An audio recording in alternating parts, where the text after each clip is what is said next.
You probably have heard or read this story back in college sometime. Since I did, I just don't remember what book it was. I remember it was about ethnocentrism, I believe. I am not certain. Ethnocentrism being basically judging others by your own identity, by your own CPU, by your own understanding of what the world is supposed to be or is.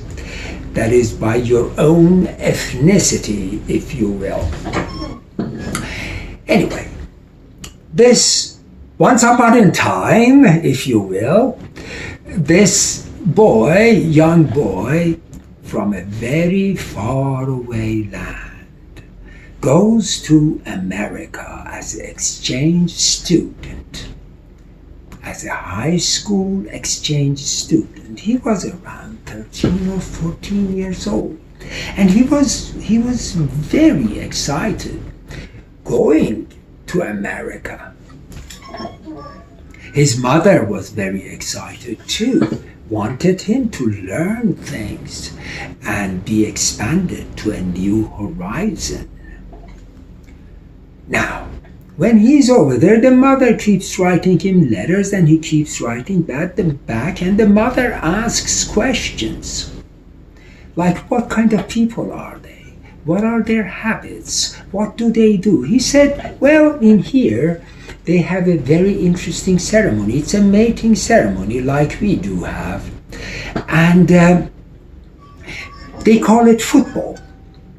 In this game, they have a ball, actually, that looks like the two ends of the breast of a woman put together. So the two ends look like two ends of the breast, actually, two tips of a breast. And the boys play with this.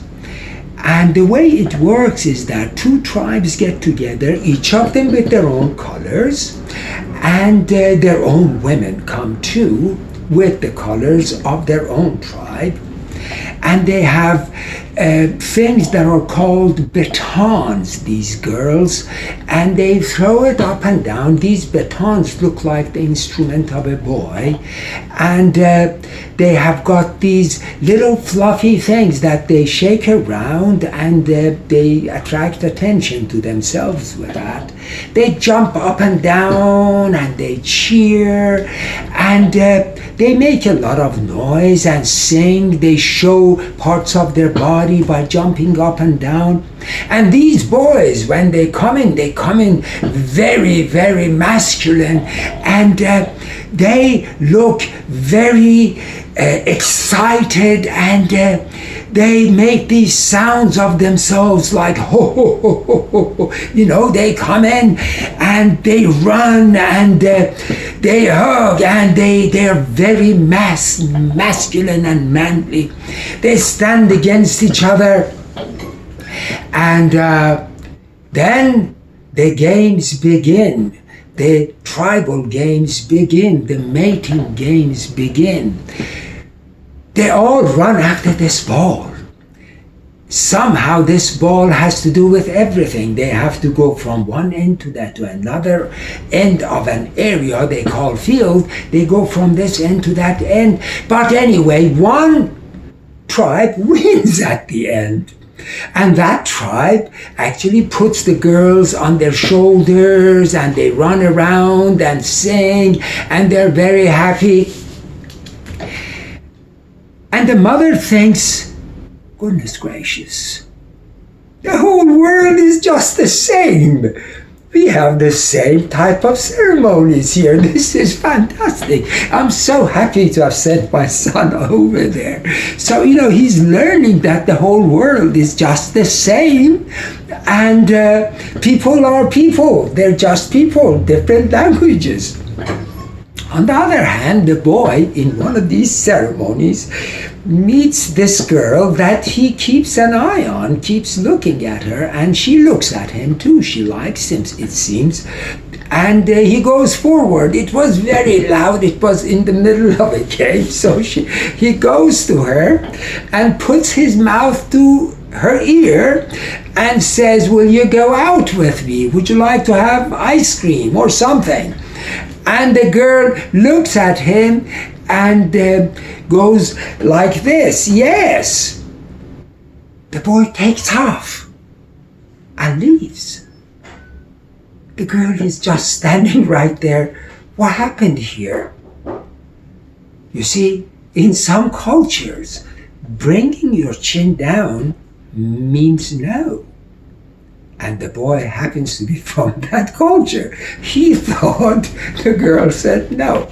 But the girl, being an American girl, thought, what happened here? Runs after him, grabs him, says, I said, you asked me to go out with you. You said, I said yes. Why did you run? Where are you going? We have to go together.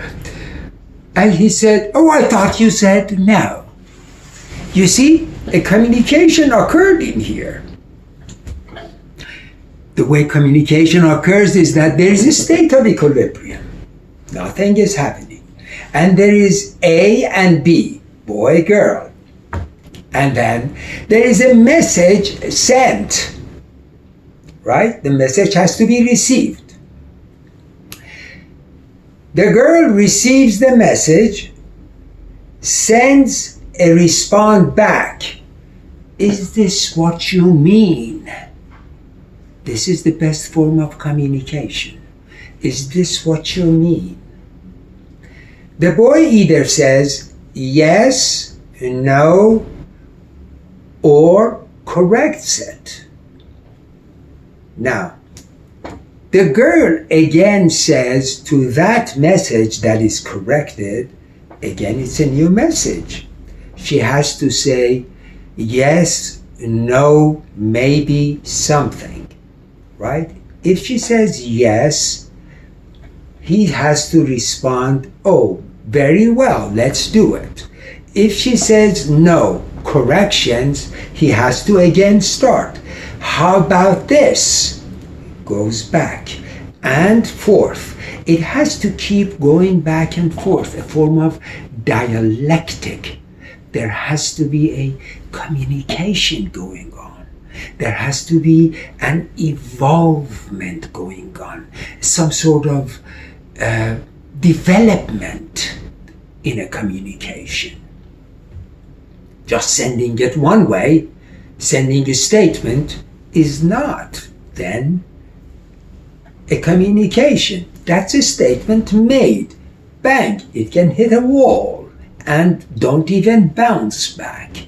Doesn't make any difference, but communication. Now, then finally they come to one state, and that is the state of agreement to the final decision of dialectic, final decision of going back and forth, or they agree to disagree. In my opinion, it's a good thing to always interpret everything that is being said, all messages, interpret them pleasantly, in a way that is pleasant for you and for the person that receives it. So that the message that comes back is pleasant. And at the end, when pleasant goes and pleasant comes back, the agreement can be peaceful, a new state of equilibrium, a peaceful, a pleasant new state of equilibrium. Because if this back and forth is not pleasant, it can end into a new state of equilibrium, but that new state could be chaos, could be war, actually. Now, the more we accumulate pleasantness around us, the more we have pleasantness around us. If you are in the center and you keep putting pleasant right around you by using the pleasant words, by saying the pleasant things and doing the pleasant things, any evolvement that occurs, it's going to be pleasant. You can live with it pleasantly, and others can live with it pleasantly too. Otherwise, it may be not exactly what you wanted, really. Most people prefer pleasant rather than unpleasant. I talked about the CPU in the past. A lot of times we speak, we communicate, we understand things based on our CPU. And our CPU may not be the most pleasant hardware, but we can always have a software that basically overrides that CPU, the pleasant software, the soft words, the kind understandings. And with that, create or develop rather a more pleasant world around us and our surrounding. This is what I think. What do you think? Here is to here, and here is to now.